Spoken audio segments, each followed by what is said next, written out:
Should you exfoliate before or after shaving? How to exfoliate your face? How do you exfoliate without ruining your skin? These are the questions we're going to cover today. Hi, I'm Tara. I'm a 43-year-old medical esthetician with over 18 years of experience practicing with lasers and medical grade skincare, all the devices, and I'm here to teach you about your skin anatomy and about all the different treatment options that are non-surgical on the market today. Let's start off by talking about some basic skin processes that happen as we age. So when you're in your teens to your 20s, your skin naturally turns over or exfoliates every 28 days.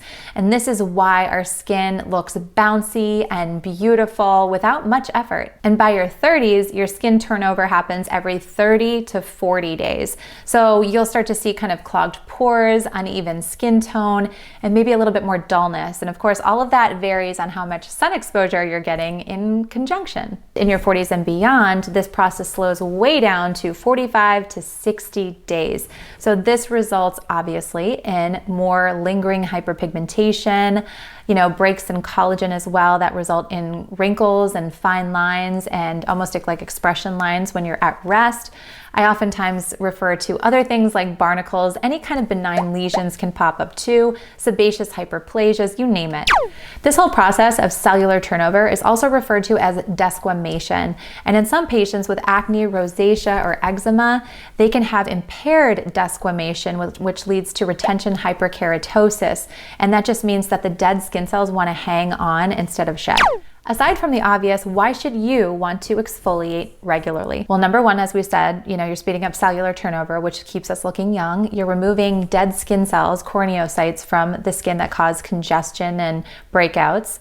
And then you're increasing your tone, your texture, your brightness. And finally, it does increase the penetration of the active ingredients in your products that you're using.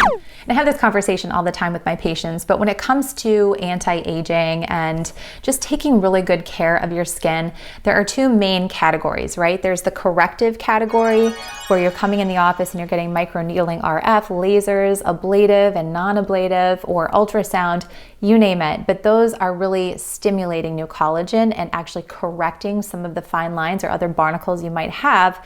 And then there's the other group of maintenance. Routine maintenance. This is what a lot of people forget. They come in for the lasers and they're like, oh, now I don't have to come back for another 2, maybe 3 years. That's not the case, and that's not how your skin anatomy works. So because of this cycle of desquamation, you really want to do something at home or in office if you're going to look into a chemical peel, microdermabrasion, dermaplaning, even just body scrubs at home or body polishes. That is something that you really have to upkeep. Now let's talk about the two main ways that you can exfoliate your skin. The first method is chemical exfoliation. You guys have probably heard about this a ton. There's so many videos online right now about this, but there's alpha hydroxy acids that are glycolic, mandelic, and lactic, and there's pads that are sold at Sephora that have a lot of these ingredients and do a really good job. Or there's kind of like you're in office, you go into your med spa, your doctor's office, and they provide generally a stronger alpha hydroxy acid or beta hydroxy acid, which is salicylic acid. Wow, that's a lot of acids in one sentence. And then there's the physical exfoliation. We all know this. It's like the body scrubs, the loofahs, the hand mitts, all the things that you can use in the shower. My absolute favorite, just side note here, I don't, again, have any affiliation with this company, but ZO makes this body polish. Not the dual action scrub, that's like the new one, and I don't really like that one very much, but the original one has super, super fine little crystals in it, and it just does such a good job exfoliating the skin, and you feel so good, like you just had a microderm after you use it. So of course the next question is going to be like, well, which one should I do? Which one's going to be best?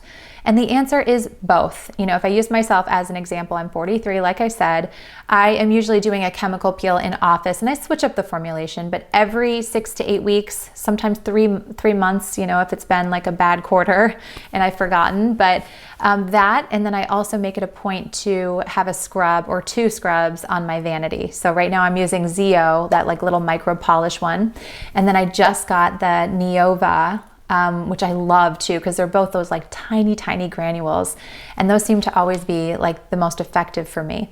The third way of exfoliating that I love to do, because it's just so simple and easy, and when you have a busy life, it's very easy to grab, but there are these mitts or these like kind of antimicrobial water resistant towelettes that you can buy from Amazon. I'll link them somewhere for you guys. They are so handy. You can use them once or twice and then throw them out. I think they're made in Japan, but all you do is just lather up with your favorite body wash and you just scrub. You don't need to scrub a lot because, believe it or not, although they're soft, they do such a thorough job. So those are my absolute favorites. Again, no affiliation. And they're very inexpensive. I want to say they were like maybe $7.99, so not too crazy. Now let's move into how to exfoliate your skin without causing chaos, right? And I'm talking to you, all my girls that run red. You're maybe more fair, you have sensitive skin, you always seem to be having reactions to everything. We have to be mindful about exfoliation, don't we? So you can still do your chemical peels. I would still stick to the schedule. You know, if you're in your 30s, come in like once every 6 to 8 weeks. If you're in your 40s or 50s or 60s, you're gonna wanna try to come in at least once a month, but you're gonna stick with those lactic acid peels or mandelic acid peels. Those are gonna be much more gentler on your skin. You're not gonna have such a reaction or inflammation to it.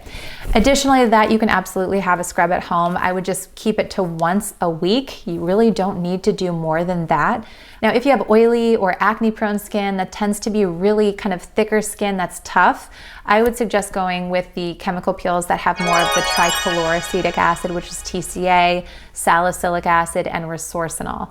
Also, you can kind of be on that schedule of exfoliating at home with like a scrub or something twice a week. And here's another really random tip for you guys, but this is gonna make sense. We are doing too much cleansing. I can assure you, we're stripping our ceramides, we're stripping our pHs with way too much cleansing. So do yourself a favor and hear me out. I know this is gonna sound crazy, but do not wash your face with any soap in the mornings. Just don't. Splash cold water and then towel dry if you need to, but that is it. Trust me, it has totally changed my skin game and it's changed my patient's skin game, so give it a try. Now, if you've been exfoliating for weeks or months or years and you're like, well, Tara, there's still like these like hard, almost like dry, flaky patches on my skin or little bumps that never seem to go away. Sebaceous hyperplasias, they can be actinic keratosis, seborrhea keratosis. Those are not gonna go away with scrubs. You're gonna need to go in and see a professional like myself or your local dermatologist, and they can either freeze those little barnacles off or they can laser them off or whatever they need to do, but those will never come off with exfoliation. All right, now let's move into, should you exfoliate before or after shaving? And I'm gonna answer this in two ways. The first way with dermaplaning and exfoliation, and then of course for men that are shaving in the morning and when they should use exfoliators. So for men, you could really do this in either or sequence, but what I usually find to be the best is I like when men exfoliate prior to shaving. And hear me out. What you want to do is get your little polish, right? And put that all over your face dry, no water, no soap. And you're just going to use that grittiness to kind of really polish and exfoliate everything off. And what I found is that this kind of releases some of the dried plugs that are causing ingrown hairs or things that look like pimples, but it's actually a hair. And so just a dry exfoliation method is really helpful for that. And then use your cleanser and wash off, and then you can shave everything. And that just kind of prevents you from over scrubbing, but it also is kind of helpful to get rid of any kind of like ingrown hair follicles. Now, when it comes to at-home dermaplaning or in-office dermaplaning, the sequence is always shave first. So dermaplane first and then use your scrub. And the idea behind that is because, of course, if you're scrubbing first and there's some moisture on the skin, it's gonna be really hard to pick up those very fine hairs. Oh, by the way, while we're on the subject of dermaplaning, if you guys have never heard of this before, it's yet another form of exfoliation that so many people love right now. And there is this kind of like misnomer or myth where people will come in and say, well, if you're shaving my face, isn't it gonna grow back thicker and coarser? And I just reply with, absolutely not. It's not gonna grow back thicker and coarser. If that was the case, I would be out of a business. But all you're doing is just kind of shaving the top off of that vellus hair. And the vellus hair on your face is going to be entirely different than your body hair. So no, that is not the case. People come in and they see me for dermaplaning once a month, and it just kind of provides a beautiful, smooth canvas for people that want to apply makeup. They want their products to penetrate better. It is the most satisfying feeling. And during the pandemic, when I couldn't do it, I was like so sad. Now, when should you not exfoliate? And this is going to be more common sense for most of you guys, but like if you've had a laser, ablative or non-ablative, Moxie or Fraxel or Clear and Brilliant or CO2. It depends on the depth, but a safe way to always tell patients is just wait a month. Wait a month after you've had your laser, and then you can go ahead and use your Dermaflash or whatever tool that you have at home. Now, when it comes to microneedling RF, because we're avoiding the surface of the skin, you can get away with doing exfoliation a week after your microneedling treatment. That would be fine. Same with ultrasound, like Softwave or Ulthera, Thermage. You can absolutely do that. I would just wait a week. Now, let's say you have like a little event or a dinner or a conference or just something where you kind of want to have this like very minimal glow up.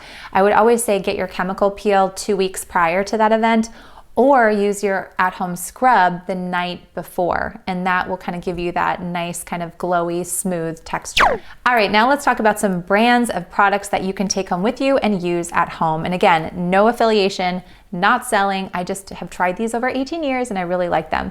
The first of which is masks. Masks are great for people to use. I'm not talking about the biocellulose masks or the water masks. I'm referring to a pumpkin enzyme mask or a phyto mask, more like botanicals that are used to kind of softly exfoliate. Again, if you are somebody more sensitive skin, PCA skin makes an oat milk mask that's really, really nice as long as you don't have any histamine reactions with oat milk. And then my favorite, for those of you that maybe are seasoned exfoliators, they have a stronger one called the pumpkin enzyme mask, which is really nice as well. I would highly, highly recommend glycolic and salicylic pads. Skin Better sells them. I think they're a little pricey, maybe around $200. Also, Neova sells them. I actually use those a lot. I think Dr. Dennis Gross sells them at Sephora. So glycolic salicylic pads, or if you're one of those people like my girlfriend that likes her salicylic in liquid form or a serum form, Paula's Choice makes a 2% BHA serum that's really, really nice. You guys will learn, if you haven't already, that I am not a huge skincare product junkie, and everybody's always surprised by that because I'm in the skincare world. But quite frankly, I've tried everything, but only a few things I know actually work for your skin, and exfoliating is one of them. If you exfoliate with active ingredients, you will definitely see the benefits. You just have to be consistent. If you found this helpful, like, subscribe, and leave your most chaotic exfoliation story in the comments below. Bonus points if it involves St. Ives apricot scrub.